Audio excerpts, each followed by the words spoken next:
fiel testimonio de avanzar. Muy bien, sean todos pues bienvenidos en todas partes. Los que no he mencionado porque se agregaron después, sean bienvenidos y que se sientan entre nosotros acogidos, siendo parte, participando en esta. No es una temática que nos ocupa, sino es un sistema de vida, es un sistema de vida.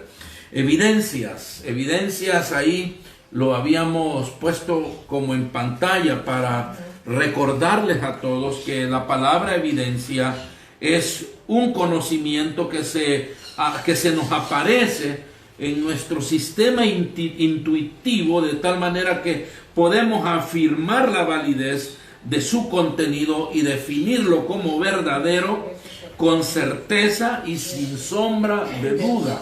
Eso es una evidencia. Y hablamos desde una evidencia cuando está al vacío, cuando una evidencia por falta del conocimiento y al no estar este conocimiento, esta saturación, vemos evidencia de cómo la gente tropieza, claudica y fracasa cuando el conocimiento de Dios, el conocimiento de Cristo, esta luz que estuvo oculta por mucho tiempo, cuando no está, vemos cómo se fracasa, cómo se claudica. Al otro lado vimos cómo las evidencias del conocimiento de Cristo nos ayudan a caminar con rectitud, conociendo esta perfecta voluntad de Dios. Esta sí es la que hay que buscar.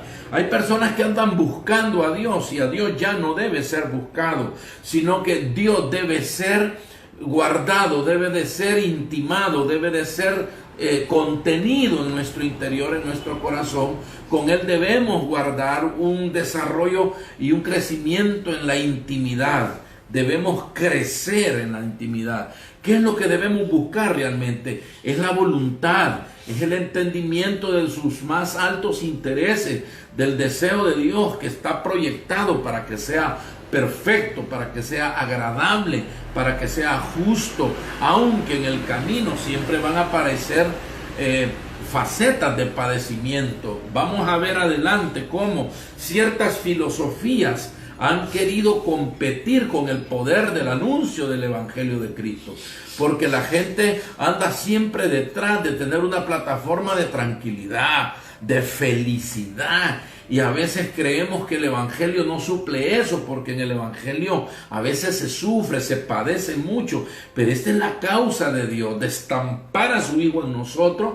Y si Cristo, que fue Hijo, por lo que padeció, aprendió la obediencia, mucho más nosotros debemos comprender que siempre en el camino de Dios, en el camino de la fe, en el Evangelio, en esta sustancia que nos reconecta con el glorioso propósito de Dios, siempre va a mantener un plan de padecimientos, de aflicción, con el fin de afirmar nuestro carácter, con el fin de que nosotros seamos formados, que seamos entrenados y seamos de esta manera firmes en nuestro sistema interior.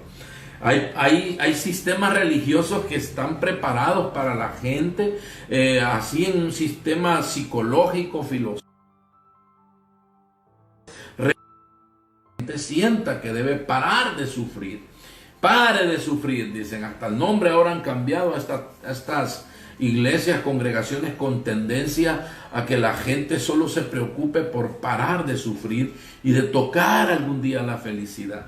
Por eso Pablo decía que si tenemos a Cristo, Juan también era proclamador de esta realidad. Si nosotros tenemos a Cristo, tenemos la vida, tenemos todo. Y puede venirse lo más oscuro, la tempestad más arreciada sobre nuestras vidas, pero estando Él en nosotros como esperanza de gloria, vamos nosotros siempre a mantener un estatus de victoria en nosotros. Es más, Pablo decía, sea que muramos, sea que vivamos, somos del Señor. No hay nada que pueda separarnos de su amor. Así es que este es realmente la estructura y el perfil de los hijos de Dios, que no andamos como solo ambicionando, andamos golosineando la felicidad. porque no nos llamó Dios a ser felices. Él nos llamó a tener su vida, y esa vida es mayor que cualquier aspiración humana temporal. Quiero entonces hoy, en la base de estas evidencias, hablar sobre algo que me llamó poderosamente la atención en la vida de Pablo. Y lamentablemente tiene que ir Pablo otra vez en defensa, y esta defensa a lo que se le llama una ocupación apologética. La palabra apologética o apología se refiere a la defensa del argumento de la fe. Porque nosotros no solo debemos anhelar, desear, tener sentimientos de vivir por la fe, sino saber defenderla. ¿Por qué? Porque en realidad hay cosas que amenazan la fe en Cristo Jesús. Hay cosas que amenazan el argumento de Dios, el cual es Cristo. De hecho, Pablo fue observado en Corintios y era visto como alguien raro que decía un palabrerío que no se entendía. ¿Por qué? Porque ellos estaban demasiado saturados de la cultura griega, de esta cultura mitológica que ellos habían creado en sus filosofías vanas, en el gnosticismo. Grecia es la cuna del gnosticismo. Grecia creó, es cierto, pilares bien fundamentales en cuanto a la filosofía de vida, pero sí trajo grandes estragos en la mente de la gente. Hoy por hoy Grecia es un país quebrado. Grecia no ha podido contener ni siquiera su sistema financiero y económico. Es una nación que vive de las dádivas de la Comunidad Económica Europea. Sus filosofías fueron huecas. La asimilación del poder del Evangelio, la predicación de Pablo y la reflexión sobre esta manifestación de la resurrección como evidencia cumbre de nuestra fe no fue asimilada por el problema de la cultura. Cómo la cultura puede ser una antievidencia del Evangelio. Entonces, en la primera carta a los Corintios, en el capítulo 15, yo quisiera decirles que vamos a ver unas citas, que la cita parte del verso 12, pero yo quiero hacer como lo vamos a poner ahí como punto de partida, pero es importante hacerles saber que un evangelio con las más relevantes evidencias es lo que Pablo va a predicar. A mí me entusiasma Pablo en este capítulo 15 de la carta a los Corintios. Recuerdan que los Corintios ya ha quedado atrás, supuestamente, digámoslo así, como el capítulo más emblemático de la carta. Esta mañana yo fui cargado de una profunda verdad y una revelación tan grande en manera interna que a veces cuesta poder comunicar todo lo que a uno les pasa internamente. Pero Pablo, que nace de Dios, resucita en amor. ¿Cómo es que el amor de Dios se ha mostrado para con nosotros? En que siendo aún nosotros pecadores, Él se dio por nosotros.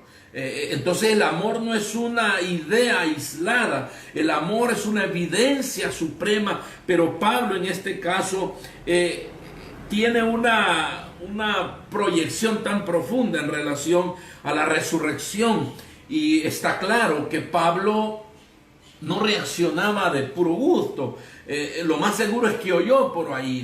La carta no dice que Pablo haya abordado esta situación porque alguien vino a decirle, como fue el caso de los de Cloé, que vinieron a decirle a Pablo que habían divisiones.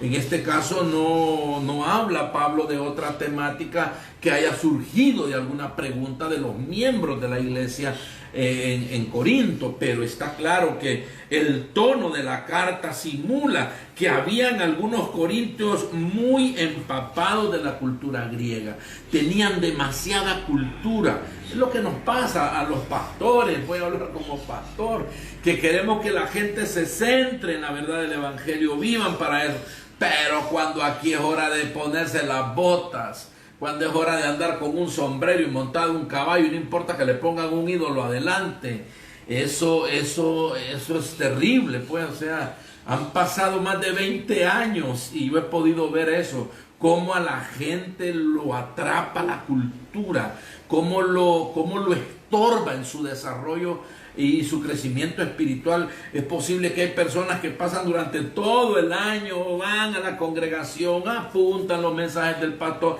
leen la escritura, pero cuando viene la fiesta, cuando viene la proyección de la cultura local, ya me imagino los griegos no es que andaban en caballos y andaban sintiéndose vaqueros así solo de día, porque ya vacas no hay en los corrales, y botas solo por tener proyección, camisas cuadriculadas. Era la pura proyección cultural. Ellos, la cultura que les atrapaba era la cultura de razonamiento. Ellos eran muy filosóficos, ellos eran hijos, digamos, filosóficos de Platón, de Aristóteles, de Sócrates, hombres que trajeron marca de la filosofía, quisieron meter base de esto. De hecho, nosotros los estudiamos en nuestro pensum de escuela, todos estos pensadores, y estos pensamientos no han podido ni siquiera sostener su propia nación. Crearon modelos de producción, como el caso de la democracia, y modelaron esto. Sin embargo, en Grecia ya eso no funciona. No han podido asistir, esta nación no ha podido levantar cabeza. Sin embargo, filosofías tienen para rebotar, historias, mitología. Crearon personajes medio hombre, medio dios, como el caso de Ulises, como el caso de quisieron hacer réplicas como las de Sansón, como Aquiles, ¿verdad? Hombres que iban a la guerra y que ellos eran supuestos nacidos de mujer y de un dios, y hijos de Neptuno, decían ser hijos de Zeus, y con esos ojos miraban al Señor Jesucristo. Creían que Cristo era mitad hombre, mitad Dios, y esta filosofía no les permitió a ellos asimilar toda la profundidad del Evangelio.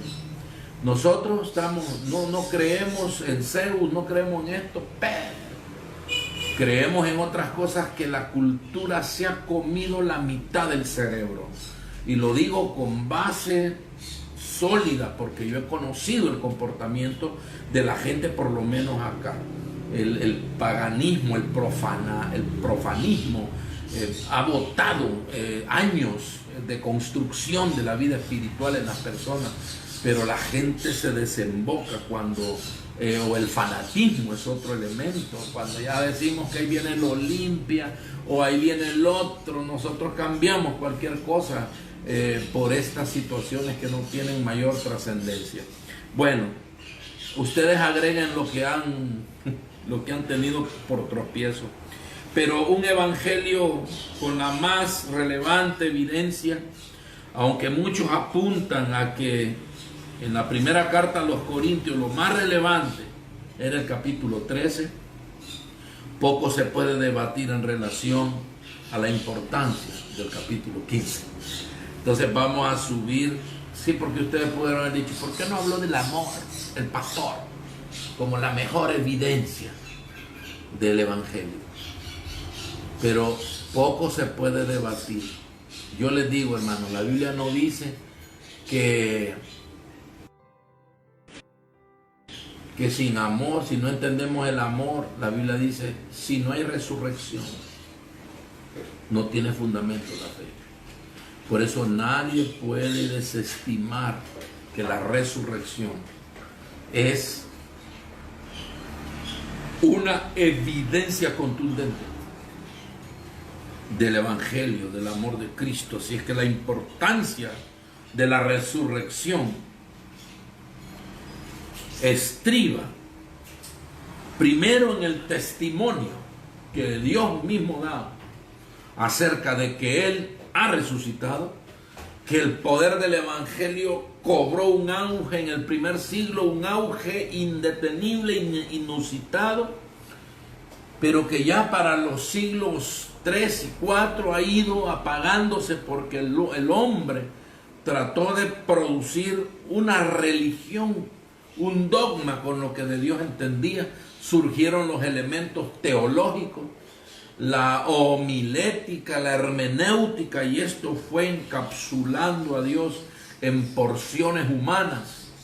Y hoy le decía a mi hermano Pastor Gustavo, cómo Dios despiertan, digamos, como la bravura del apóstol para venir no solo a defender con argumentos el evangelio que ha predicado en Corinto, sino a sacar la más grande evidencia del evangelio. Es la resurrección de Cristo. Es la resurrección del Hijo de Dios como primogénito entre muchos otros resucitados. Los epicúreos eran una escuela filosófica que se llama así porque quien la inventó se llamaba Epicuro. Y este Epicuro en el año 345, oiga bien, antes de Cristo. O sea que cuando Cristo viene y se encarna y nace de María, ya el mundo conocido estaba plagado de filosofías. Ya estaba un tapete de filosofía flotando. Ya habían algunas cosas que se reconocían como verdades de la conducta espiritual de las personas. Y no digamos los griegos. Los griegos inventaban dioses por toda cosa. Los dioses los amontonaban en un monte que le llamaban el monte Olimpo. Y ahí habían creado para cada necesidad del hombre un dios. El dios de la guerra, el dios del trueno, el dios de la piedra, el dios del cultivo, el dios del agua, el dios del sol. Había dios de todo, parecían aztecas, y los aztecas también aprendieron lo mismo. Y tenían un dios para cada necesidad. Pero está claro que la necesidad de los hombres crean dioses. Pues no había fútbol en esos días, no había dios del fútbol. Pero caramba, que poco faltó. De ahí salen las olimpiadas, ¿verdad? La competitividad surge de ahí porque tenían tantos dioses que ellos hasta los ponían a competir. Era terrible. Entonces, Pablo, y yo quiero hacer una introducción antes de entrar al verso 12, y vamos a hablar sobre la importancia de las evidencias que realmente Pablo levanta en la carta a los Corintios, porque los Corintios andan por ahí algunos preguntando, ¿será posible que resucite el cuerpo? Fíjense que hay un comentarista que dice que en Corintios a lo más llegaron, oiga bien, a lo más llegaron a aceptar que era posible que Cristo, el Hijo de Dios, haya resucitado, pero los demás no. ¿Cómo va a resucitar el cuerpo de Dios? Ellos no podían aceptar eso. Ellos decían que lo único que resucitaba era el alma. Solo el alma resucita, pero el cuerpo no. El cuerpo ahí se queda. ¿Ve? Y cuando ven de esta evidencia del Cristo resucitado, cuando se le hace necesario al Señor Jesús traer y decir, aquí están mis heridas, la herida de mi costado, pueden, al famoso aquel Tomás, que dijo, yo no voy a creer si yo no meto el dedo. ¿Por qué? Porque aquel Tomás era epicúreo. Tomás tenía ideas griegas, tenía ideas de la resurrección muy que no se puede creer en el Evangelio si no creemos en la resurrección de nuestros cuerpos, en la resurrección de nosotros como manifestación de vida nueva. Es cierto, nacemos de nuevo en la forma interna, pero está determinado por Dios, y el Evangelio del Rey, el Evangelio de Cristo, el Evangelio de Dios incluye que el cuerpo es determinado tan grande. El capítulo 15 de la carta a los Corintios dice ahora, permítanme recordarles la buena noticia que yo les prediqué. En ese entonces ustedes la recibieron con gusto, dice, con plenitud, con apertura. Pero ahora parece que andan algunos creyentes, parece que habían algunos corintios por ahí preguntándose algunas cosas. Y yo escribí algunas preguntas que era posible que se hicieran. ¿Será que la negación del valor eterno del cuerpo era muy típica en el pensamiento griego? La negación de la redención del cuerpo. Pablo en la segunda carta a los tesalonicenses dice, y nosotros los que vivimos también seremos arrebatados juntamente con ellos, y en el aire nos encontraremos, y el cuerpo va a ser glorificado. Entonces dice la Escritura que tumbas de los santos se abrirán. Pero si nosotros no tenemos esa evidencia como algo consumado, como algo que pertenece a la estructura del conocimiento por la predicación del Evangelio, no hemos creído mucho, no hemos creído bien, no hemos creído bien.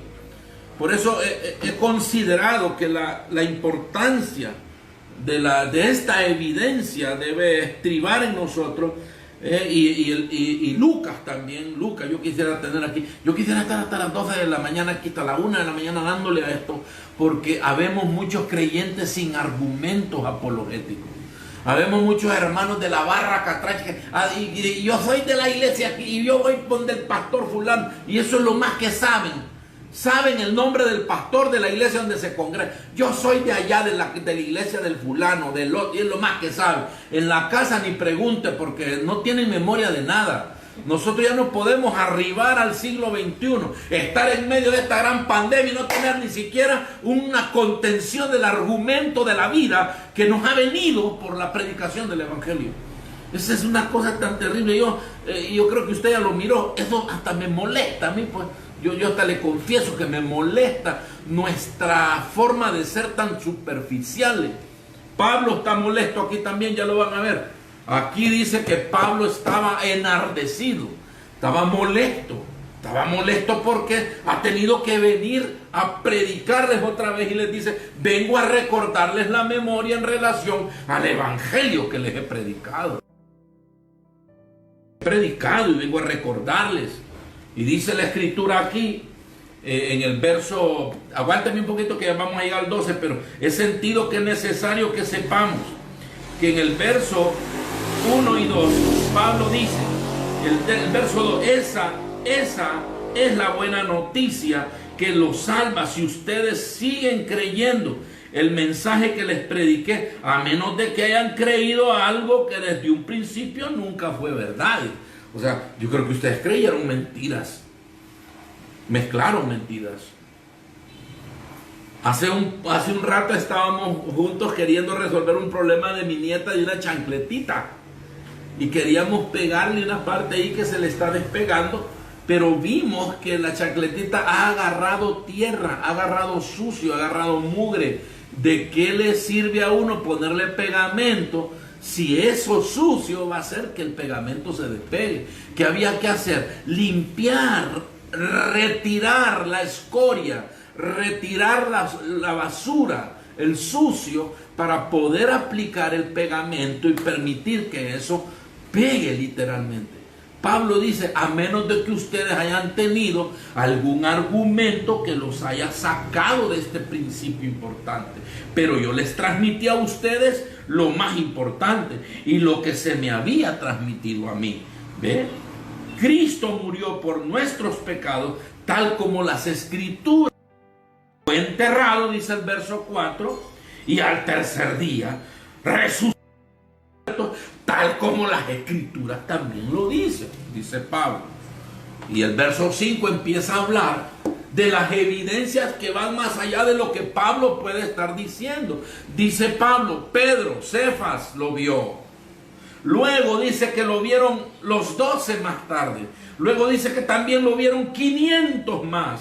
Y luego dice que aunque algunos ya habían muerto, lo vio Santiago. Después lo vieron todos los apóstoles. Por último, y dice Pablo, ya por último, como si fuese un abortivo, como si fuera de tiempo, lo vi yo en Damasco.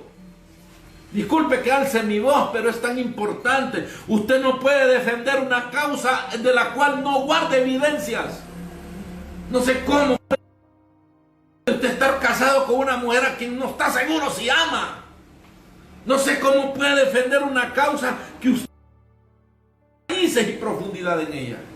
Por eso hoy estamos acá con el espíritu de Pablo, con este espíritu de un apóstol que está en una comunidad importante. Claro, aquella oportunidad era cosmopolita, aquella ciudad era cosmopolita, era una ciudad de mucha afluencia, polifacética. Puerto, tenían un creciente comercio exagerado, había de tanta cosa mundana.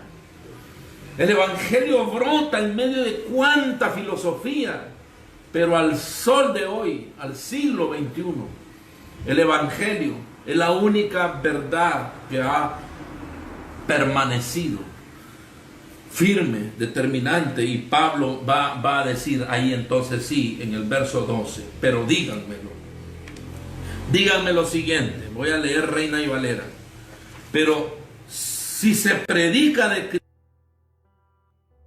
que resucitó de los muertos, como dicen algunos entre vosotros que no hay resurrección de muertos, ¿cómo pueden decir eso? Ya Pablo está oyendo por ahí que hay personas que,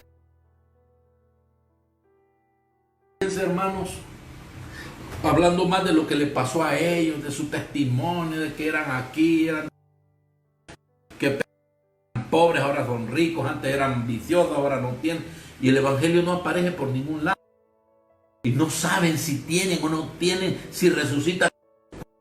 Esta mañana vamos a concretar que el Evangelio sí incluye resurrección. Amén. No podemos nosotros levantar la bandera, se dijo, pero del argumento, de la evidencia suya.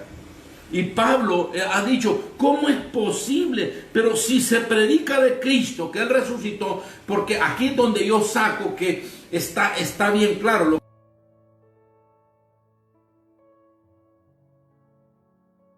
Algunos, a lo más Cristo sí, pero no creo yo que los demás, los otros creyentes, no creo.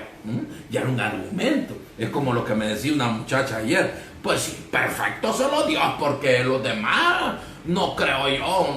O sea, andar dejando ahí valijas de imperfección para seguir en las picardías de la vida y decir toda la vida que no somos perfectos, cuando hemos sido engendrados de lo perfecto. Nosotros de un espíritu. Y aquí lo decimos, tenemos un compromiso. Diciendo que somos imperfectos, llegamos a viejos y mañosos. Hoy hablábamos en la mañana cómo es posible que un viejo de 60 años que le gusta beber cervezas y emborracharse, ahora también le gusta meterse coca para poder aguantar más la cerveza. Si es que la maldad se multiplica en una forma exagerada. Emborrachándose y metiéndose coca. Una persona con nietos ya. Entonces uno dice, es inaceptable. Pues allá en ese sistema del mundo, eso ya como que se...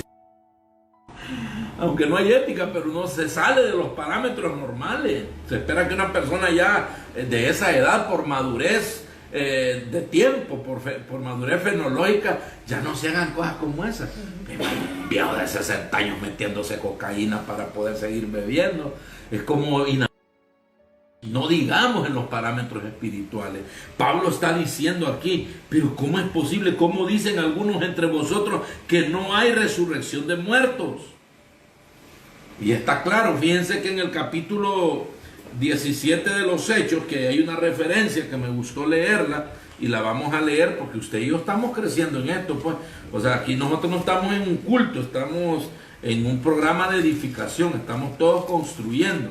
Y estamos avanzando, creciendo, porque este tema, siento que esta situación, esta ética, esta evidencia de la resurrección, casi que los santos no la hablamos, pues. Es algo que lo estamos dejando para el día del velorio. Pero ir a resucitar a esa doña cuando se muera. Y tengo una gran ansiedad por la muerte. Cuando la Escritura dice que Él venció la muerte, que fue sorbida la muerte en su victoria, un gran miedo a la muerte. Le tenemos más miedo a la muerte que temor a Dios. O sea, una cosa tan bárbara en el corazón de los creyentes. Entonces, para que estas evidencias al fin de cuentas hagan creer bien a las personas, dejen de estar aferrados a la vida material, dejemos de estar aferrados a esta vida temporal. Ahora no es que vamos a andar todos los días queriendo que Dios nos lleve, llévame, porque esa es otra estupidez. Hay que vivir la vida en este plano tratando de tocar el propósito de Dios y larguémonos cuando Dios manda. Eso es lo que tenemos que hacer. ¿Por qué? Porque el Evangelio incluye resurrección. La resurrección es la evidencia más bárbara, cumbre del Evangelio. Dice el libro de los Hechos, en el capítulo 17, en el verso 16, los filosóficos, allá vemos los filósofos en Atenas. Atenas era una ciudad importantísima en Grecia, y dice que mientras Pablo esperaba a algunos hermanos, a Timoteo, a Silas, que venían para encontrarse allí, dice que su espíritu se enardecía. Oiga bien, en Atenas, el espíritu de Pablo se enardecía. ¿Qué es esta palabra de que se enardecía? Que le daba cólera, que estaba molesto, que estaba en gran manera enfadado. ¿Por qué? Porque la ciudad estaba entregada a la idolatría. Toda la ciudad de Atenas estaba entregada a la idolatría. Y no estamos tan lejos de esta realidad. Aquí hay ciudades, lugares importantes donde estas ciudades, pueden creer ustedes que hay un país vecino aquí, bueno, vamos a decirlo, Nicaragua. Nicaragua tiene solo en una ciudad más de 8 y 10 templos enormes de idolatría. Tienen más templos idolátricos que hospitales. Tienen más templos idolátricos que centros educativos. Porque era igual, en Atenas era igual. Dice Pablo que enardecía en su espíritu porque la ciudad estaba entregada a los ídolos. Verso 17. Así que discutía en la sinagoga con los judíos y los piadosos en las plazas cada día con los que concurrían. Y el verso 18 dice, y algunos filósofos de los epicúreos y de los estoicos disputaban con él. Y unos decían, ¿qué quería decir este palabrerío de Pablo? Y algunos parece que decían, es predicador de nuevos dioses, porque él predicaba el evangelio de Jesús y porque predicaba de la resurrección. Ya dije que los epicúreos provenían de una escuela de un hombre llamado Epicuro del 345 antes de Cristo, y esa escuela estaba fundamentada en la base de que los sentidos de la certeza del hombre deben estar orientadas a que el hombre debía tocar la felicidad. Si no será feliz, no era vida. Esa era la filosofía de los epicúreos, que el hombre tenía que estar enfocado en la felicidad.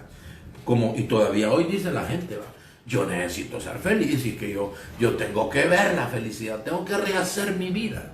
Yo he oído de personas que fracasan con un cónyuge, ya se van con otro y no le dan por allá, van con otro, y después dicen que yo tengo derecho a rehacer mi vida y a tener felicidad. Son epicúreos porque andan detrás de su propia felicidad. A ellos no les importa el propósito de Dios, lo que quieren es ser felices, como que este mundo fuera el país de aquella mujer de las maravillas, Alicia, en el país de las maravillas. Y como Heidi en la montaña, ¿verdad? Con las cabritas correré. Esto es terrible.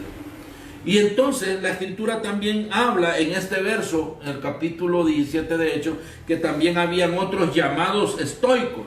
Estoicos fue una escuela, fue fundada por Zenón, y estos decían que la felicidad debía estar basada en las prácticas de las virtudes que existían en las personas como base fundamental en la razón universal. Que las personas tenían que ser, si tenían una virtud de artista, pues que eso tenía que dar la felicidad. Si la persona era un deportista, que en eso tenían que fundamentar la felicidad. Que la persona que tenía una virtud personal, un don, en eso debía enfocarse la felicidad. Entonces, claro, en Grecia la gente andaba como volando, luego oyen que Cristo muere y que resucita, ya eso no les entra en la cabeza. Y esto estaba en la iglesia en los Corintios. Ellos creían que el predicarles el evangelio era un tema de cómo tocaban la felicidad. El argumento del evangelio para ellos era no sufrir, como dicen ahora, pare de sufrir. Yo le voy a decir, si usted vino a Cristo para no sufrir, mejor regrésese y haga lo que otra estaba haciendo allá. Tal vez allá le esté yendo mejor el rato que pasa la vida. Pero en el camino de la vida y en el Cristo que se encarna en nosotros, que se viene a morar en nosotros, sí hay padecimiento, sí se sufre, pero de ahí lo victorioso y el Señor produce en nosotros un carácter firme como lo produjo en su Hijo, el que fue fiel hasta la muerte y muerte de cruz. La Escritura dice entonces, ahora vamos a leer en el verso 12 de la carta a los Corintios, en este capítulo 15 que estamos leyendo como base de la evidencia del conocimiento. El Evangelio incluye resurrección. El Evangelio es una buena noticia que incluye la resurrección del cuerpo. Obviamente que este cuerpo no va a entrar así en forma de carne, pero los cuerpos resucitarán. Y esa es la realidad que nos asiste. Ojalá esté usted diciendo amén por allá y no esté con signos de interrogación, porque se queda inconclusa la buena noticia. Si el Evangelio no incluye resurrección, no nos dijeron todo, porque Cristo ha resucitado y nosotros resucitamos con Él. Esta es la razón esencial de que somos uno en Él. No, y Cristo ha resucitado, pero yo estoy en alas de cucaracha que no sé para dónde voy. A usted le predicaron un falso evangelio.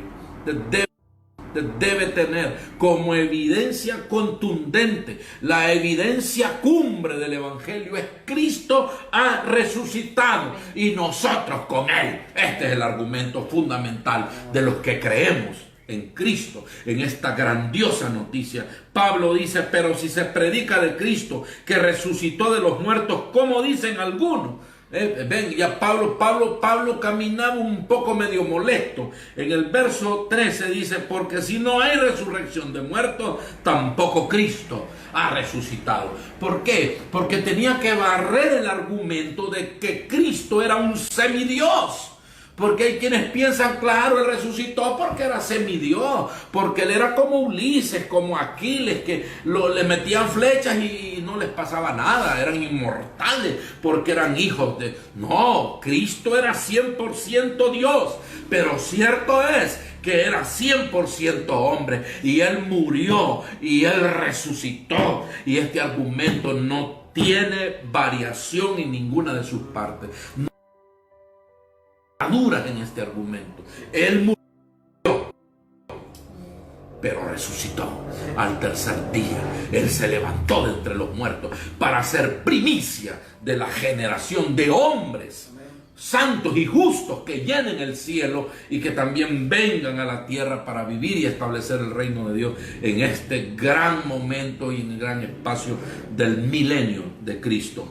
Vean entonces, dice el verso 14, y si Cristo no resucitó, aquí va Pablo para decir, vana es entonces nuestra predicación, vana es entonces nuestra fe. Si no tiene resurrección es vana. Si no incluye nuestra fe, la resurrección de entre los muertos, es vana la fe.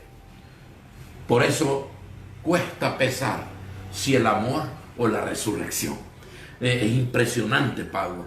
Pablo levanta esto hasta la cúspide, hasta la cumbre. Voy a correr con esto porque ya van a ser las 11, entonces la negación del valor eterno del cuerpo era algo muy típico en el pensamiento griego. Mire usted cómo el hombre es tan creativo para las cosas que se desvían. En el verso número 15 dice, y somos hallados falsos testigos de Dios. Somos testigos de Dios. Voy a volver a repetirlo. Somos hallados falsos testigos de Dios, porque hemos testificado de Dios que Él resucitó a Cristo, al cual no resucitó, si en verdad los hombres no resucitan. Si pudo resucitar al Hijo, ¿cómo no resucitará a los que por la fe han venido al conocimiento de Cristo? Si Cristo ha resucitado, también nosotros, como sus hijos, resucitamos con Él. Porque si los muertos no resucitan, tampoco Cristo sigue muerto. no tiene validez el Evangelio. Pablo, ¿no les parece, amados, que Pablo mete toda la leña al asador? La mete toda aquí, dice, si no resucitó él, no resucita nada, porque él resucitó en él todas las cosas. En él resucitó todo, reconcilió todo. El problema es que nuestra mentalidad corta, nuestras ideas filosóficas nos desvían. El cielo fue resucitado, la tierra fue resucitada, todo bajo la tierra fue reconciliado. Absolutamente todo fue reconciliado con Dios por medio de Cristo. El mundo, todo lo que estaba habitado, estaba separado de Dios, pero Él lo ha resucitado. Verso 17 dice, y si Cristo no resucitó, vuestra fe es vana, aún estáis en vuestros pecados. O todo o nada, o resucitó o no, o creyó en la resurrección o usted está... Resurrección, evidencia cumbre. Ese es nuestro pensamiento de esta mañana, que queremos cultivarlo, queremos afirmarlo. Los griegos no creían en la resurrección del cuerpo físico. Tenían una resistencia debido a su cultura filosófica. Es bien posible que nosotros pensemos que Dios ha venido para redimir, mire usted, algunas áreas de nuestra vida, pero otras no.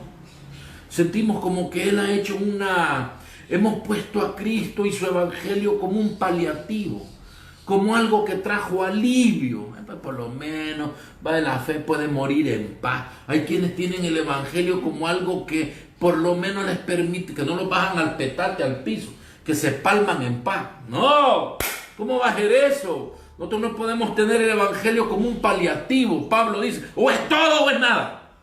Me impresiona esta forma de Pablo, cuando dice, o el evangelio te resucita o no te hizo nada, o no te predicaron, o fue otra cosa la que creíste. Pero si creíste el evangelio de Cristo, creíste la buena noticia, tú resucitaste. Esa es la realidad. Si no, entonces no recibiste nada de Dios. Esto es contundente. Entonces vamos a ir al verso que yo le había referido a mi hermano Byron, que íbamos a colocar allí. Creo que es verso 27, no, 45 creo que fue. Este capítulo 15 está pero cargado de cosas tremendas. No sé si están viendo ahí en la pantalla los pasajes que están apareciendo, pero lo cierto es que estos versos son fuertísimos. Es una cosa poderosa, tremenda. A saber si lo tengo corriendo a Byron para ver qué pone, pero a partir del verso 35 vamos a ver cómo Pablo habla acerca del cuerpo glorioso, del cuerpo glorificado. Pablo no se queda con un argumento aislado, gritando bravo sin argumento. Este hombre tiene todo, habla sobre las consecuencias de no creer en la resurrección. Porque todas las cosas Dios las sujetó debajo de sus pies. Y cuando dice que todas las cosas las ha sujetado, claramente deja sin excepción que sujetó todas las cosas. Verso 27. Verso 35. Pero dirá alguno, ¿cómo resucitarán los muertos? ¿Con qué cuerpo vendrán? ¿Cómo será esto? Verso 36 dice, necio, lo que tú siembras no se vivifica, sino muere antes. Necios. La idea de Dios es que el cuerpo que es sembrado, así como una semilla, uno mete una semilla de mango, pero lo que nace no es un mango, lo que nace es un árbol que va a dar como fruto un mango. Pero lo que nace de un cuerpo, dice la escritura, necio, lo que tú siembras no se vivifica, sino muere antes, Y lo que se siembra no es el cuerpo que ha de salir, sino el grano desnudo, ya sea de trigo o de otro grano. Empieza a hablar Pablo sobre cosas que se parecen. Verso 45, así también está escrito. Fue hecho el primer hombre Adán, alma viviente, y el postrer Adán, espíritu vivificante. Cristo, como Adán, muere, porque este cuerpo heredado de Adán es sepultado y es alma viviente, pero Cristo, el postrer Adán, es espíritu vivificante. Dice el verso 46, mas lo espiritual no es sino lo animal, luego lo espiritual. El primer hombre de la tierra es terrenal. El segundo hombre, que es el Señor, es del cielo. Yo quisiera, mis amados hermanos, aunque los filósofos griegos se mofaban, ellos eran muy orgullosos de la resurrección espiritual, y ellos decían que cuando ellos creían, los gnósticos, ellos creían que la resurrección espiritual implicaba que ellos podían salir del cuerpo y hacer viajes astrales. Creían que el espíritu de ellos había resucitado internamente. Ellos le llamaban a eso resurrección, pero no creían en esta potencia de que se resucita por la gloria de Cristo y la potencia de su evangelio los cuerpos. Por eso la Biblia dice que los cuerpos van a ser glorificados, dejan de ser cuerpos mortales para transformarse en cuerpos glorificados. Por eso Cristo se levantó de entre los muertos con un cuerpo glorificado, y ahora Él está ministrando en el tabernáculo eterno. Ahora Él ministra y sirve como mediador, como abogado entre Dios y los hombres. Y ahora Él es primogénito de muchos hermanos que tienen ahora esta misma naturaleza y esta manifestación gloriosa de los hijos de Dios. Concluye en la adquisición de una potente gloria de resurrección y un cuerpo glorificado, un cuerpo resucitado. Así es que en esta evidencia de esta mañana queremos hacerles saber que el conocimiento de Cristo, la realidad de Él, su realidad eterna, su posición eterna, es la posición que hemos también adquirido nosotros por su gracia. Cristo está sentado en la majestad de las alturas, y Pablo dice, y nosotros estamos sentados también a la diestra de Dios Padre en Cristo Jesús.